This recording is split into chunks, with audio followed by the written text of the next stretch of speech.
Good morning. So sorry for being late.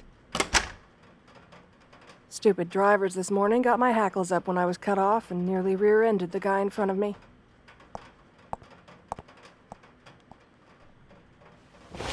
Sorry, I'm just all riled up already. Did you have any trouble finding the office? I know I can get turned around when I'm looking for unknown places of work.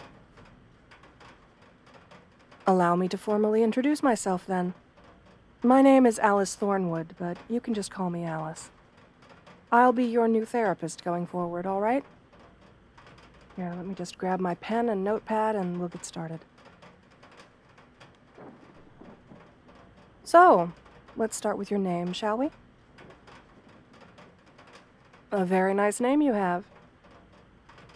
Before we get too deep into today's session, do you have any questions you'd like to ask me?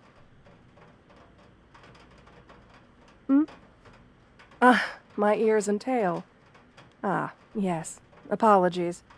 I forget that some humans still haven't seen our kind before. I'm very much humanoid, much like yourself, but also have adopted many of my animal features and tendencies from my canine heritage. As such, these long gray wolf ears and slender tail have been passed down my lineage for some time. We're far and few between as far as our species goes, but that's a story for another session.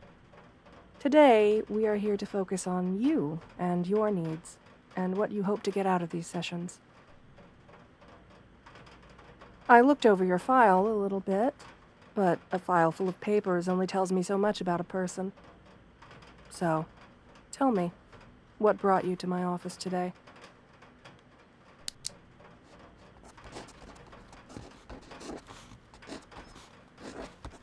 I see. Self-confidence is something that isn't easy to correct or fix. I feel as though you're taking a step in the right direction by coming here. It takes a lot of courage to reflect and want to work on yourself, let alone put your trust in someone like me to work on it with you. I'm proud of you for coming to me. Now then, what do you think is causing these questions of your character?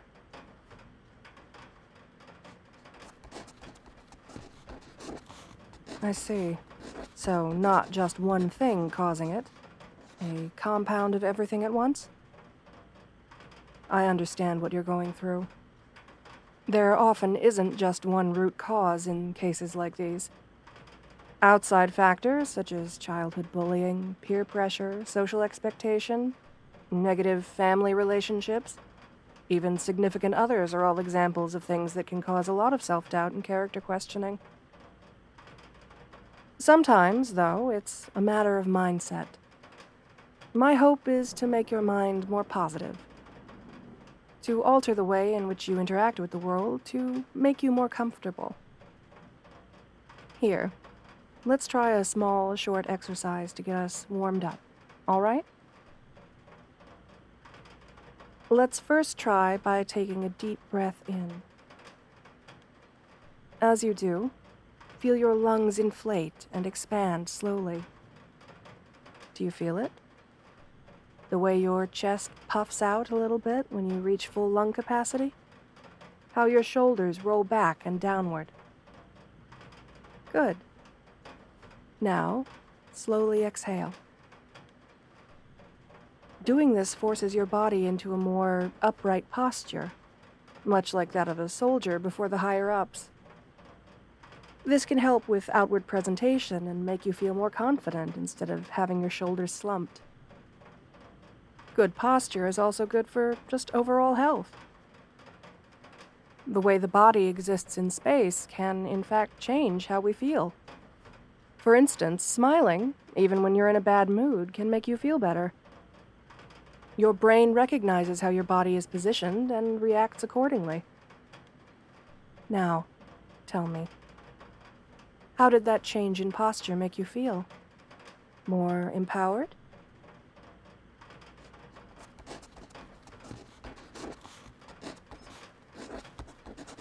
I see.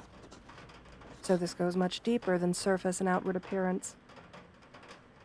Healthy self-confidence isn't something someone can just make happen with one session of therapy or overnight. It's a lifelong process that you'll have to take one step and one day at a time. I think there are a few techniques we can use to help rewire your thoughts and promote more positivity in your life. Cognitive reframing might be a good idea. Changing how you think and perceive a situation can alter how you feel about it, including yourself. But that's a bit more advanced.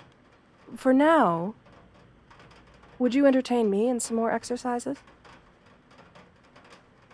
Good. I'm glad you're open to improvement. Some people come in here and are immediately closed off and defensive. I understand that.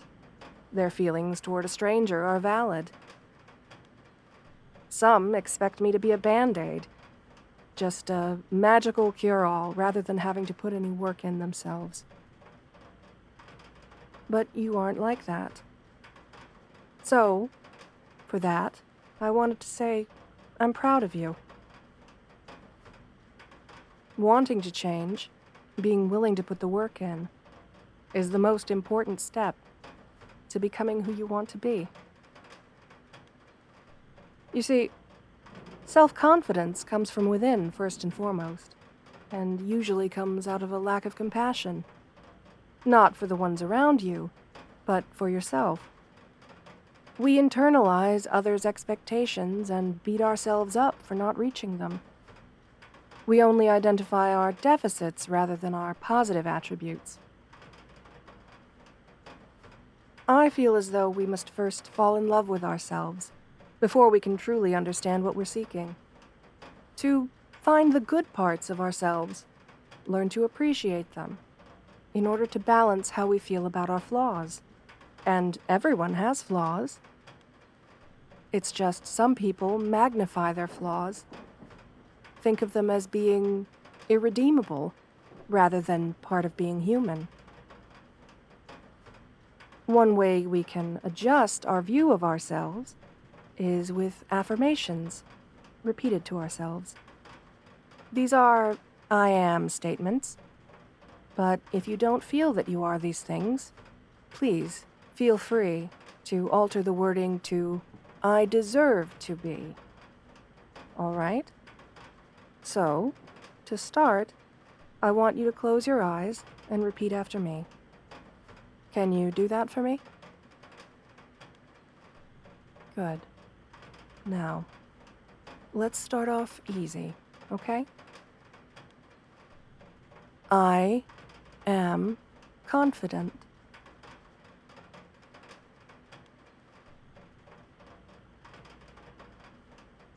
I am strong.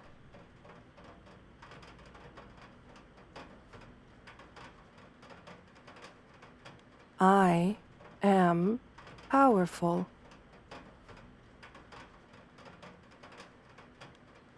I am worthy.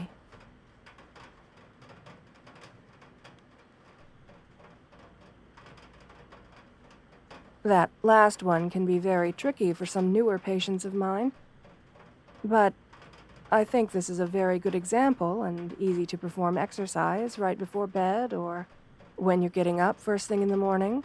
Even if you don't completely believe these affirmations in the beginning, the more you repeat them, the more they'll resonate with you, and the more you'll believe it as time goes on. It doesn't have to be these exact affirmations.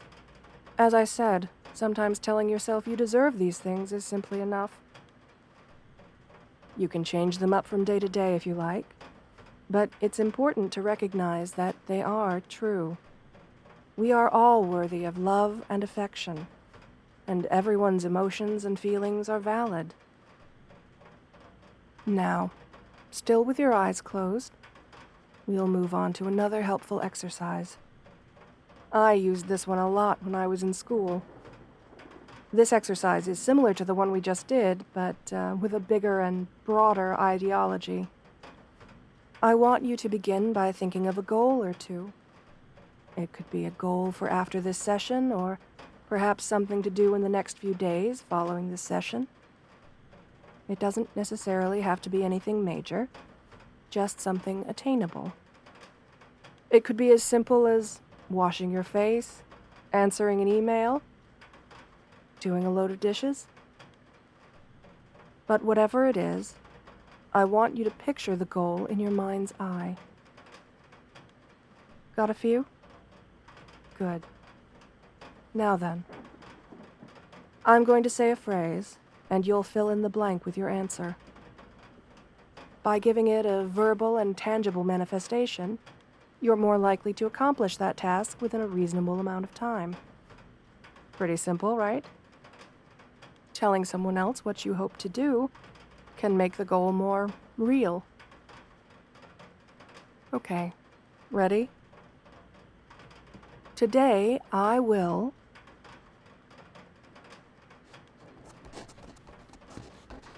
Very good. I like that goal for you. Now, are you ready for the next one? Tomorrow, I will...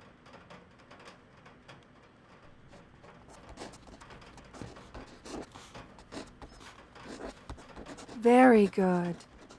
Both of those goals are great choices. These small things give you a very clear objective and a plan that will begin helping you move forward toward realizing them. It doesn't have to be anything massive like run a marathon. That's not realistic. But something that is realistic is, I'm going to clean my room today. These smaller things that you accomplish can help you build up self-confidence to tackle bigger and larger projects and goals. That said, they should be SMART goals.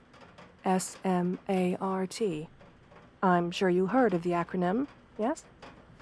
Specific, measurable, achievable, relevant, and time-bound. I can provide you with some additional resources after our session if you're interested. For now, though, I have one final exercise I'd like for you to take home and practice until our next session, if that's okay with you. Consider it homework to a degree. I know, no one likes homework, but I like to give my patients a chance to measure their growth and development when I'm not available. Today, we explored a lot of self and positive affirmations, but these were all generic choices and examples I used to get you started. Everyone has different things they focus on and enjoy hearing, and no one knows you better than yourself. As such, your homework is going to be doing your alphabet. What do I mean? Well, I mean just that. Whenever you stand in front of a mirror, or if you want, you can do it as part of your morning routine, I want you to take the first letter of the alphabet and apply a positive and true affirmation for yourself. So, for example, you may say, amazing, or astonishing. Or, if you aren't quite ready for something like that, adequate. Even I use that one from time to time.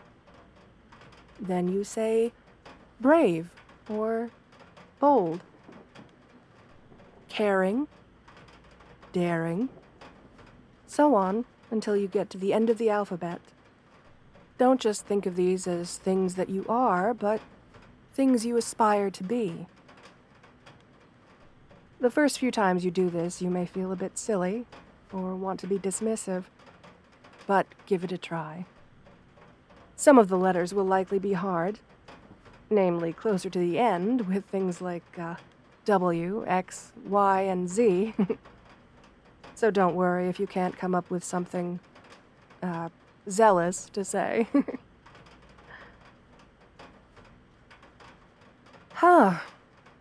Well, I think we really did make some amazing progress today.